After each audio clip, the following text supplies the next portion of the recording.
கடுமையான குரலை வந்து காங்கிரஸ் கட்சி கொடுக்கல, எதிர்கட்சி கொடுக்கல. இல்லை, அண்ணா பல்கலைக்கழகம் விவகாரத்தை பொறுத்த வரைக்கும் நீங்கள் வந்து அண்ணா பல்கலைக்கழகம்னு இல்லை, எங்கே வந்து பெண்களுக்கு எதிரான குற்றங்கள் நடந்தாலும் அது கடுமையாக நம்ம குரல் கொடுக்க வேண்டியது நம்ம எல்லாத்துடைய கடமை. அது ஆண் பெண் வித்தியாசம் கிடையாது.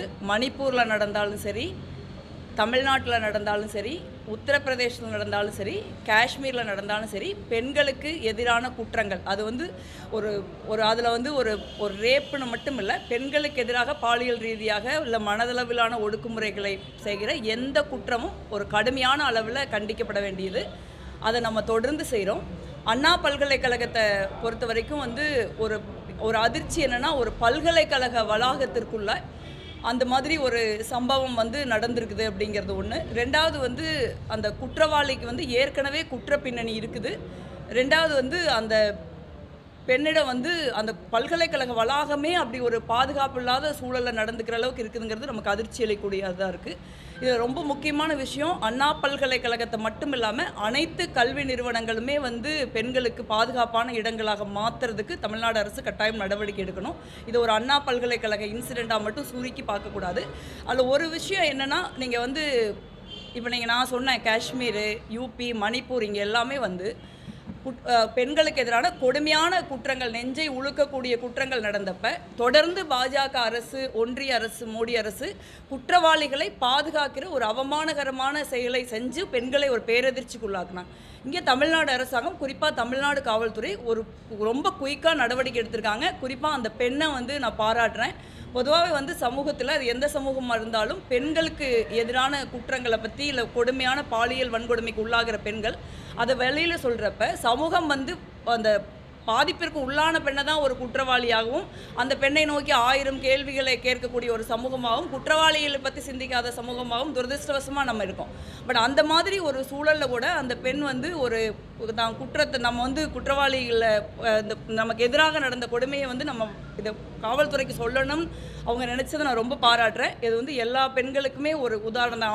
ஆன்லைனில் கூட நிறைய அப்யூசஸ் நடக்குது. ஆனால் நிறைய பேர் பயந்துக்கிறாங்க. அதை நானே கூட அந்த மாதிரி ஆன்லைன் அப்யூஸுக்கு பாஜகனால் ஆளாகியிருக்கேன். அப்போ அதை வெளியே பேசணுங்கிறது ரொம்ப முக்கியமான ஒன்று. உடனடியாக காவல்துறை நடவடிக்கை எடுத்திருக்காங்க. ரெண்டாவது வந்து எனக்கே ரொம்ப அதிர்ச்சி தான், அந்த எஃப்ஐஆர் வந்து லீக் ஆகுது, பேரோட லீக் ஆகுதுங்கிறது வந்து அதிர்ச்சி தான். இந்த பேரோட வர்றது லீக் ஆகல நிறைய விஷயங்கள் நம்ம பார்க்க வேண்டியிருக்கு. இதற்கு முன்னே பொள்ளாச்சி பிரச்சனை நடந்தப்ப அப்போ அதிமுக அரசாங்கம் நீங்கள் வந்து ஒரு போலீஸில் இருக்கிற ஒரு உயர் காவல்துறை அதிகாரி இதே போல் ஒரு ஊடகவியலாளர் சந்திப்பில் அந்த பாதிக்கப்பட்டுடைய பெண்ணுடைய பெயரை, புகார் அளித்த பெண்ணுடைய பெயரை வெளிப்படையாக சொன்ன ஒரு சம்பவம் இங்கே நடந்திருக்கு. அதற்கு அர்த்தம் என்ன அப்படின்னா, யாராவது வந்து இனிமேல் பாதிக்கப்பட்டதை வெளியில் சொன்னீங்கன்னா உங்களுக்கு இதுதான் நடக்குங்கிற மிரட்டல். இன்றைக்கு வரைக்கும் பொள்ளாச்சியில் அவ்வளோ கொடுமையான வீடியோக்கள் நம்ம பார்த்தோம். ரொம்ப நாள் ஆனால் கூட இன்றைக்கி நினச்சி பார்த்தா ஒரு நெஞ்சே நடுங்குத. நாடாளுமன்றத்தோடு நான் பேசியிருக்கேன். அந்த மாதிரி ஒரு சூழலில் வந்து பெண்களுடைய பெயரோட குற்றப்பத்திரிகை ரிலீஸ் ஆகிறதோ இல்லை அவர்களுடைய பெயர் காவல்துறை மூலமாக வெளியில் வர்றதோ ரொம்ப ஒரு நமக்கு ரொம்ப டிஸ்டர்பிங்கான விஷயம். இதை பொறுத்த வரைக்கும் ஒன்றிய அரசாங்கம் வந்து எழுத்துப்பூர்வமாக கொடுத்துருக்காங்க. இந்த மாதிரி இது என்ன, இந்த ஒரு நம்ம ஐபிசியை வந்து இந்த பாரதி என்னமோ இந்தி பேரில் மாற்றிருக்காங்க. அந்த மாதிரி அந்த இந்தி பேரில் மாற்றுறதுக்கு குற்றவியல் நடைமுறை சட்டங்கள் வந்து ஒரு இந்தி பேரில் மாற்றப்பட்டிருக்கிறப்ப அந்த ப்ராசஸில் இது நடந்திருக்கலாம்னு அவங்க கொடுத்துருக்காங்க. பட் அது என்ன விதமான டெக்னிக்கல் அப்போ வந்து தமிழ்நாட்டில் மட்டும் இல்லை, இந்தியா முழுக்க இந்த மாதிரி பெண்கள், பாதிக்கப்பட்ட பெண்களுடைய பேர் வந்து வெளியே வரக்கு வாய்ப்பு இருக்குது. அதை வந்து ஒன்றிய அரசாங்கம் உடனடியாக ஃபிக்ஸ் பண்ணணும். அது தொடர்பாக நானும் உள்துறை அமைச்சர்கிட்ட பேசலான் இருக்கேன். ஏன்னா இந்த மாதிரி இன்னும் கொஞ்சம் ரொம்ப நாள் ஆகுதுன்னு வச்சுக்கோங்க. இப்போ ஒவ்வொரு பெண்ணுடைய பேரும் நம்ம லீக் ஆகிட்டே இருக்க முடியாது. அது ஒன்று. அதனால் இந்த மாதிரி இந்த விஷயங்களில் வந்து இதில் வந்து நமக்கு ஒன்றும் சமரசமே கிடையாது. எந்த கட்சி ஆட்சியில் இருக்கிறாங்க, யார் இல்லை, அது பிரச்சனை கிடையாது. ஒரு பெண் பாதிக்கப்பட்டால் அதில் எந்த விதமான சமரசம் இல்லாமல் நடவடிக்கை எடுக்கணும். இங்கே வந்து குற்றவாளிகளை காப்பாற்ற முயற்சி செய்யாமல் நடவடிக்கை எடுத்திருக்கிறாங்கிறது நம்ம கவனத்தில் கொள்ளணும்.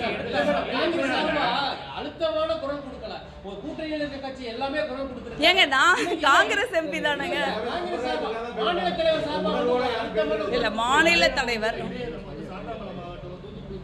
இல்லை, எதா இருந்தாலுமே இல்லை நீங்கள் நடவடிக்கை எடுத்திருக்காங்களே. இப்போ நான் காங்கிரஸ் எம்பி தானே, நாங்கள் உடனடியாக ரெஸ்பாண்ட் பண்ணியிருக்கிறோம்ல. இது என்ன ஆகுதுன்னா, நான் என்ன நினைக்கிறேன்னா, இந்த கேஸை பொறுத்த வரைக்கும் என்னுடைய கருத்து இல்லை எங்கள் கட்சியினுடைய கருத்தாகவும் அது இருக்கலாம்.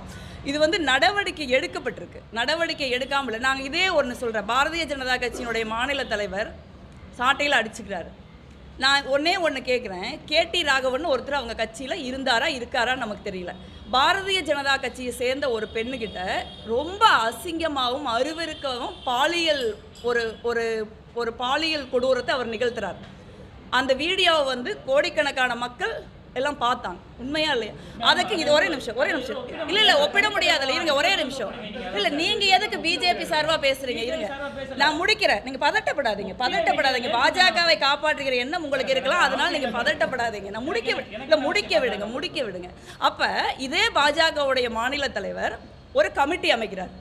அந்த கமிட்டியோடைய கமிட்டி அமைச்சு அந்த கமிட்டி 1 மாதத்திற்குள்ளே வந்து நடவடிக்கை எடுக்கும் இதே பாஜகவின் மாநில தலைவர் தான் சொன்னார். அந்த கமிட்டி என்னாச்சு, அந்த ரிப்போர்ட் என்னாச்சு? அதுக்காக நாங்கள் ஒரு 50 சாட்டைகள் அவருக்கு அனுப்பலாமா?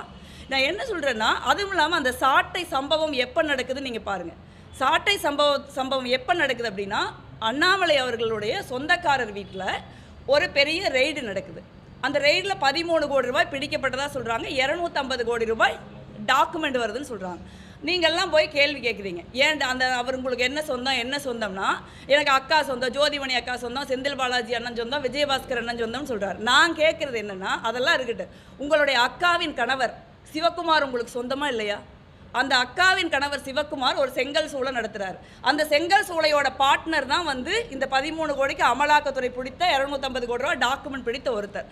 அந்த நேரத்தில் அதை திசை திருப்பறதுக்கு தான் இது அரசியல் ஆகுதே ஒழிய வேறு எந்த காரணத்திற்காகவும் இது அரசியல் ஆக்கப்படலை நான் சொல்கிறேன். இல்லை பாஜக ஒருத்தர் பேசிக்கிட்டு இருக்கிறப்ப அவங்கள முடிக்க விடணும். அது எதுக்கு அவங்க முடிக்கவே விடாமல் எது கேள்வி? இல்லை தப்புன்னு கிடையாது. மணிப்பூரில் வந்து அது தப்பான ஒப்பீடா? மணிப்பூர் வந்து ஒரு தப்பான ஒப்பீடா? இல்லை வந்து உத்தரப்பிரதேசம் ஒரு தப்பான ஒப்பீடா? அதுவும் இந்தியாவில் தானே இருக்கு.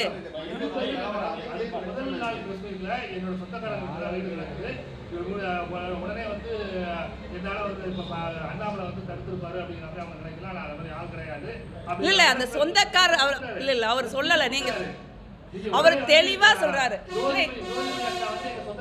அந்த மாதிரி சொந்தக்காரர் அல்லன்னு நான் சொல்றேன்.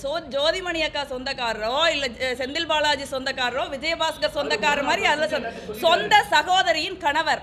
அதுக்கு என்ன தொடர்பு இருக்குதா இல்லையான்னு சொல்லணுமா வேண்டாமா?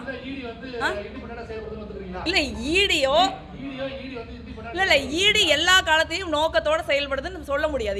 சில நேரங்களில் நோக்கத்தோடு செயல்படும், சில நேரங்களில் தெரியாமல் ஒரு வீட்டுக்குள்ளே போயிடுறாங்க. இதே இன்னொரு சொல்கிறேன், இதே பாஜகவுடைய மேனேஜராக இருக்கிற ஒருத்தர் வீட்டுக்கு ஈடி போயிட்டு தலைதறிக்கு ஓடி வரலையா? நீங்கள் தானே ஊடகங்களில் போட்டீங்க. அதே மாதிரி இது தெரியாமல் கூட நடந்திருக்கலாம். அப்போ அதே ஈடி இந்த கேஸை தொடர்ந்து நடத்தி அவங்கள புக் பண்ணாங்கன்னா ஈடி ஒழுங்காக இருக்காங்கன்னு இந்த கேஸ்லையாவது நம்ம ஒத்துக்கலாம். அதுக்கப்புறம் சத்தமே இல்லையே.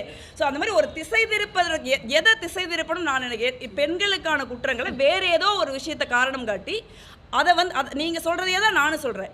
உங்களுடைய ஊழலை மறைக்கிறதுக்கு அந்த செங்கல் சூளை எப்போ போடுறீங்க? நான் வசூல் ராஜான்னு சொன்னால் உங்களுக்கு கோவம் வருது. நீங்களோட ஒரு சோக்கால் நடைபயணம் ஒன்று நீங்கள் நடக்கிறீங்க, அதுக்கு ஏராளமான வசூல் நடத்துது. உங்கள் ஒரு கட்சியை சேர்ந்த சிவகங்கை சேர்ந்த ஒருத்தர் வீடியோ போடுறாரு, எங்கிட்ட 1 கோடி ரூபா மிரட்டி வாங்கியிருக்காங்க. இதற்கெல்லாம் அதுக்கப்புறம் தான் அந்த செங்கல் சூளையை அவங்க போடுறாங்க. நடைபயணம் நடந்தப்பறம் தான் அந்த செங்கல் சூளை நடக்குது. நீங்கள் டாக்குமெண்ட் எல்லாம் ஓப்பன் ஃபீல்டு இருக்குது, பொதுவெளியில் இருக்குது, எடுத்து பாருங்கள். அப்போ உங்கள் சொந்தம்னு யாரை சொல்கிறது? ஜோதிமணி அக்கா சாதியின் அடிப்படையில் முதல்ல சொந்தம் வருதுன்னு நான் நினைக்கல. யாரெல்லாம் வந்து ஒரு மக்களுடைய உரிமைகளுக்காக போராடுறாங்களோ அவங்க எல்லாருமே நமக்கு சொந்தக்காரங்க தான். சாதியின் அடிப்படையில் தான் சொந்தம் வருதுங்கிற ஒரு நிலைப்பாட்டே முதல்ல இல்லை. ரெண்டாவது, ஒரு மிகப்பெரிய ஊழல் நடந்துக்கிட்டு இருக்கு. அந்த ஊழலை வந்து நீங்கள் வந்து பாரதிய ஜனதா கட்சியின் தலைவர் அதில் சம்மந்தப்பட்டிருக்காரு. அவங்களுடைய அக்காவின் கணவர் வந்து அதனோட பார்ட்னராக இருக்காரு. அந்த செங்கல் சூளை இப்போ தான் ஆரம்பிக்கப்பட்டிருக்கு. இது வந்து ஒரு விஷயம். இந்த மாதிரி நிறைய விஷயம் நடக்கலாம். அந்த இடத்துல இதை டார்கெட்டடாக பயன்படுத்துறதை வந்து நம்ம எந்த விதத்தில் அனுமதிக்க முடியும்?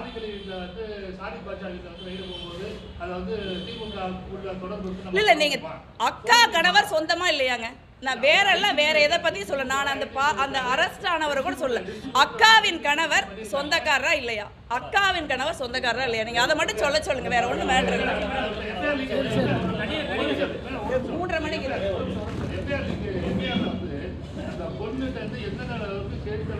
எஃப்ஐஆர் பொறுத்த வரைக்கும் நீங்க அதை வந்து நான் முன்னையே சொன்னேன், அது ஒன்றிய அரசாங்கமா இருந்தா ஒன்றிய அரசாங்கத்தோட இதா இருந்தாலும்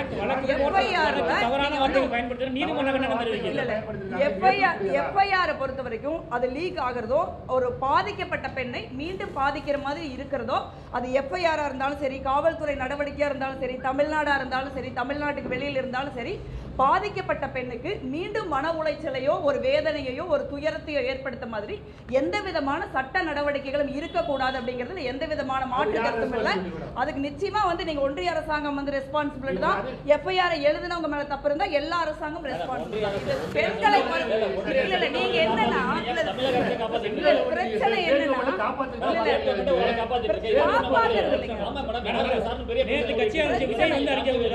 பிரச்சனை என்னன்னா நான் ஒரு பெண்ணா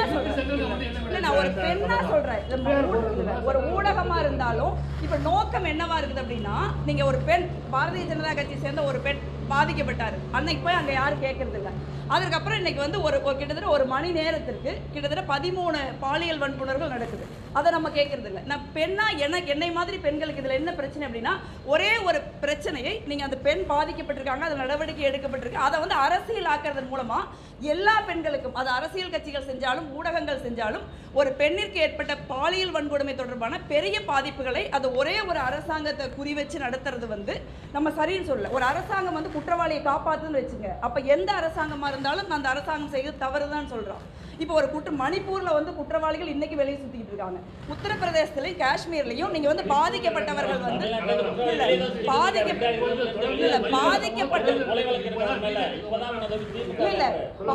ரேப்பை பொறுத்த வரைக்கும் ஒரு அரசாங்கத்தினாலதான் அது நடக்குதுன்னு சொல்ல முடியாது. எந்த அரசாங்கமா இருந்தாலும் ரேப்லயோ பாலியல் வன்கொடுமையில என்ன பிரச்சனை அப்படின்னா அது நடக்கிறப்ப ஒரு அரசாங்கம் வந்து குற்றவாளியை காப்பாற்றுதா, ஒரு அரசாங்கம் குற்றவாளியை கைது செய்தாங்கிறதா நம்ம பார்க்க வேண்டியிருக்கு. இங்க அரசாங்கம் குற்றவாளியை கைது செய்ய